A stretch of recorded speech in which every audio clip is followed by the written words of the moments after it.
আমার চেয়ে অনেক ভালো জানে।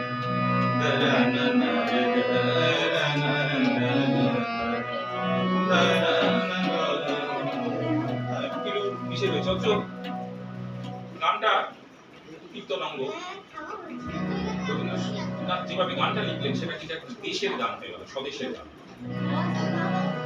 আমার দেশের মাটি তোমার পরে দেখাই না